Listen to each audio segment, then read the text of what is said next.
अस्सलामुअलैकुम। स्किन हमारे बॉडी का सबसे लार्जेस्ट ऑर्गन है जो हमारे बॉडी का तकरीबन 22 स्क्वायर फीट एरिया कवर किया हुआ है। स्किन का सबसे इम्पोर्टेंट फंक्शन प्रोटेक्शन है। स्किन के नीचे जितने भी स्ट्रक्चर प्रेजेंट होते हैं ये उन्हें इंजरी और जर्म्स के अटैक से बचाते हैं। अगर हम स्किन के स्ट्रक्चर की बात करें तो मेनली दो लेयर में बटे होते हैं जो कि डर्मिस और एपिडर्मिस होते हैं। एपिडर्मिस स्किन की सबसे आउटर लेयर है। इस लेयर की थिकनेस बॉडी की डिफरेंट पार्ट में वेरी करती रहती है। ये लेयर हैंड की पाम्स और फीट के सोल्स में ज़्यादा थिक होती है। एपिडर्मिस लेयर में कोई भी ब्लड वेसल्स या नर्व सप्लाई प्रेजेंट नहीं होती है। एपिडर्मिस के डीपेस्ट लेयर में स्पेसिफिक सेल्स प्रेजेंट होते हैं जिसे मेलानोसाइट कहते हैं। मेलानोसाइट एक डार्क पिगमेंट प्रोड्यूस करते हैं जिसे मेलानिन कहते हैं। हमारे स्किन का कलर मेलानिन की सिक्रेशन पर डिपेंड करता है। वो लोग जिनमें मेलानिन ज़्यादा अमाउंट में प्रोड्यूस होता है उनका कलर डार्क होता है। ऐसे लोग जिनमें मेलानिन का सिक्रेशन कम होता है उनका कलर लाइट होता है।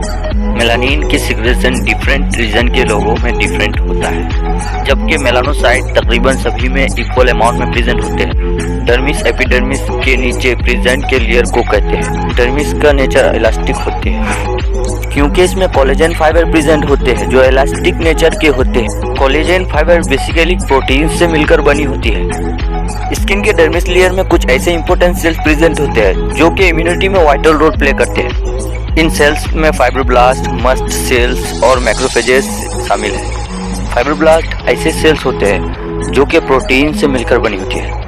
ये सेल्स इंजरी के बाद बनने वाले वाउंड की हीलिंग में मेजर रोल प्ले करते हैं। मास्ट सेल ऐसे सेल्स होते हैं जो कि छोटे छोटे ग्रेनुअल से बने होते हैं। ये सेल्स इम्यूनिटी में रोल प्ले करते हैं।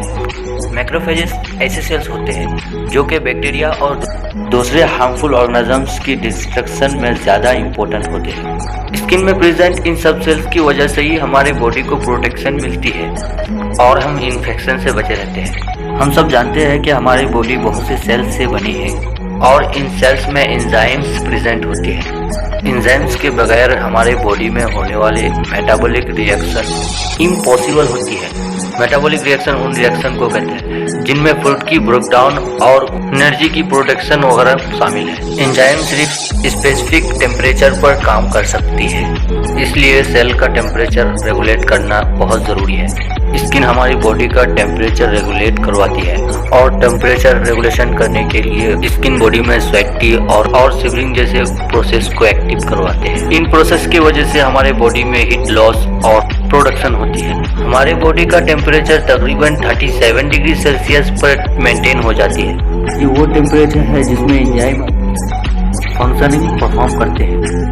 स्वेट ग्लैंड हमारी स्किन की डर्मिस लेयर में प्रेजेंट होते हैं। जब बॉडी का नॉर्मल टेम्परेचर 0.25 डिग्री सेल्सियस से 0.5 डिग्री सेल्सियस तक बढ़ता है तो स्वेट ग्लैंड एक्टिव हो जाती है और स्किन की सरफेस पर स्वेट सिक्रेट होता है।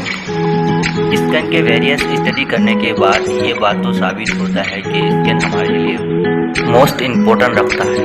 इसलिए नॉर्मल हेल्थ को मेंटेन करने के लिए स्किन का केयर करना बहुत ज़रूरी होता है। उम्मीद करता हूँ कि इस वीडियो से आप लोगों को कुछ ना कुछ जानने को मिला हो। तो जाते जाते तालिब आलम के साइंस यूट्यूब चैनल को लाइक और सब्सक्राइब करें।